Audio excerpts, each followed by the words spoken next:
Baik, Assalamualaikum warahmatullahi wabarakatuh. Kami pun, selamat datang untuk kita semua. Perkenalkan, nama saya Gede Diva, NPM 2275-2075 dari program studi akuntansi bisnis digital. Di sini saya akan menjelaskan laporan keuangan, pajak, dan arus kas. Baik, untuk selanjutnya.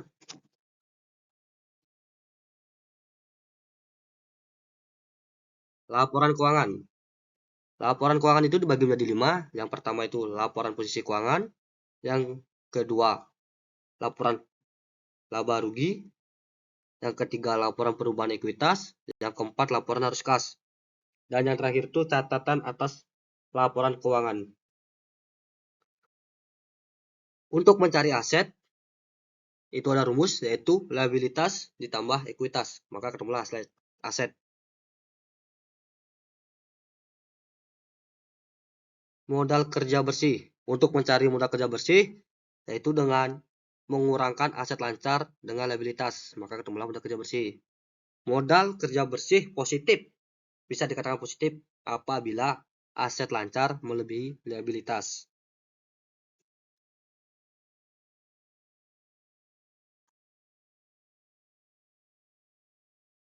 Bagaimana sih memeriksa laporan keuangan? Untuk memeriksa laporan keuangan itu bisa menggunakan 3 cara.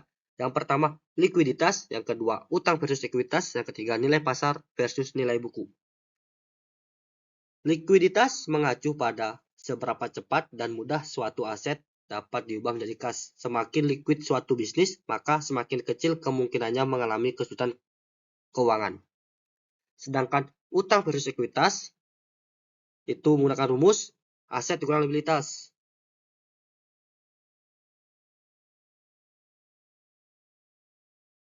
Ekuitas pemegang saham adalah porsi sisa. Penggunaan utang dalam struktur modal perusahaan dinamakan finansial. Penggunaan utang dalam melipatkan ganda, baik penggunaan utang untuk melipatkan ganda, baik untuk keuntungan perusahaan maupun kerugian perusahaan. Nilai pasar versus nilai buku.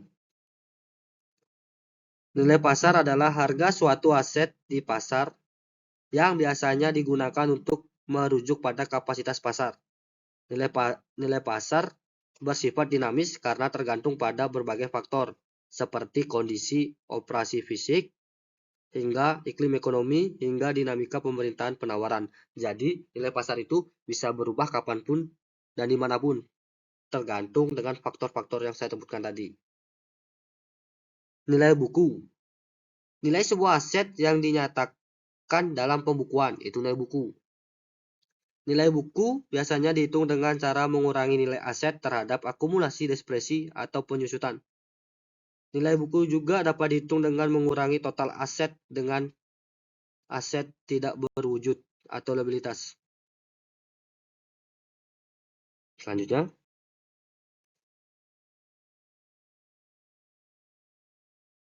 laporan laba rugi.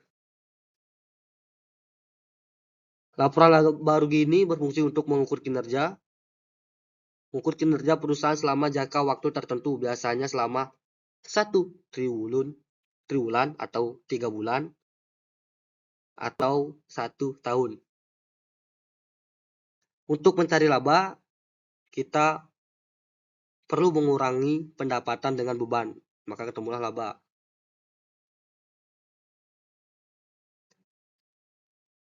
Untuk bagian laba itu ada GAAP atau IFRS.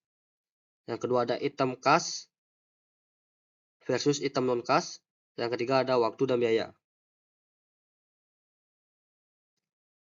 Laporan laba rugi yang dibuat GAAP akan menyajikan pendapatan secara akurat atau terperinci. Produk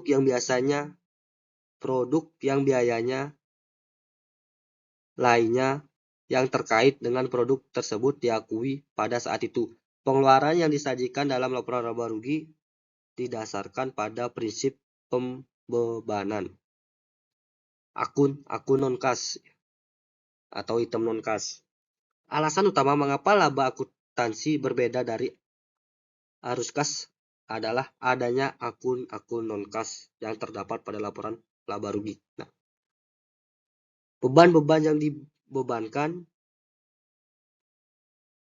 dibebankan terhadap pendapatan yang tidak secara langsung mempengaruhi arus kas seperti penyusutan,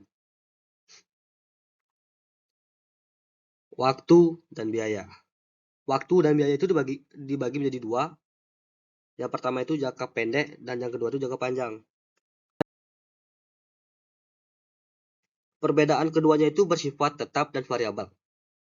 Jika dalam jangka panjang, maka waktu dan biaya itu bisa disebut variabel. Jika jangka pendek bisa dikatakan variabel juga, tapi tergantung.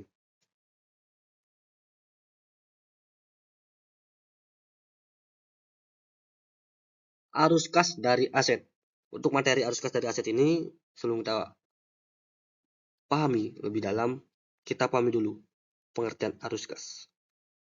Arus kas hanyalah perbedaan jumlah uang yang masuk dan jumlah uang yang keluar. Untuk mencari arus kas dari aset, yang kita perlukan hanyalah menambahkan arus kas kepada kreditur ditambah arus kas kepada pemegang saham. Maka ketemulah arus kas dari aset tersebut. Arus kas dari aset melibatkan 3 komponen yang ini, yang ada di slide ini. Yang pertama arus kas operasional, yang kedua belanja modal, yang ketiga perubahan dalam modal bersih. Arus kas operasional. Arus kas yang berasal dari aktivitas sehari-hari, yaitu aktivitas produksi dan penjualan. Beban yang terkait dengan pendanaan aset perusahaan tidak dimasukkan karena beban tersebut bukanlah beban operasi. Untuk mencari arus kas operasional ini, yang kita perlukan adalah laba sebelum bunga dan pajak. Nah, itu tinggal kita tambahkan aja dengan penyusutan dan pajak, maka ketemulah arus kas operasional. Untuk belanja modal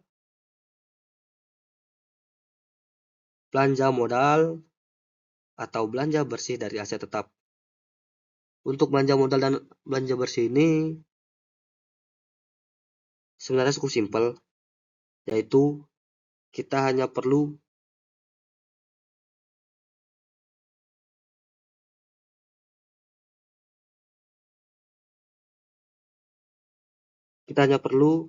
menambahkan saldo awal aset tetap bersih ditambah penyusutan. Nanti ketemulah saldo akhir.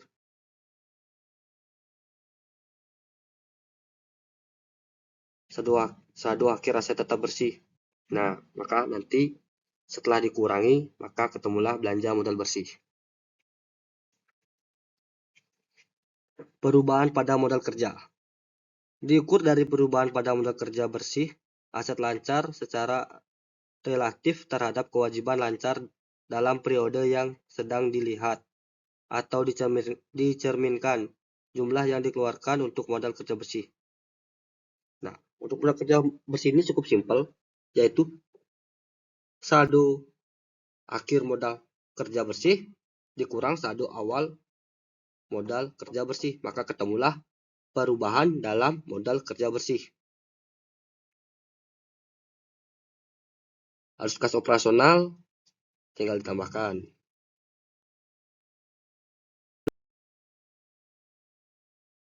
Arus kas ke kreditur dan pemegang saham. Arus kas ke kreditur dan pemegang saham itu menggunakan pembayaran bunga dikurang pinjaman baru bersih, maka ketemulah arus kas kepada kreditur. Untuk contoh, kita membayar bunga, untuk contoh aja ini, 70. Dan pinjaman baru bersihnya itu 46. Nah, tinggal kurang aja, 70 dikurang 46. Maka arus kas kepada krediturnya sebesar 24. Arus kas ke pemegang saham. Untuk arus kas pemegang saham itu kita menggunakan rumus pembayaran dividen dikurang ekuitas baru bersih yang dihimpun. Contoh lagi, diketahui dividen dibayar 102. Terus ekuitas baru bersihnya yang dihimpun 40. Nah, kita tinggal kurang. Dividen dibayar dikurang ekuitas baru bersih yang dihimpun. 102 dikurang 40, maka arus kas ke pemegang saham adalah 63. Baik,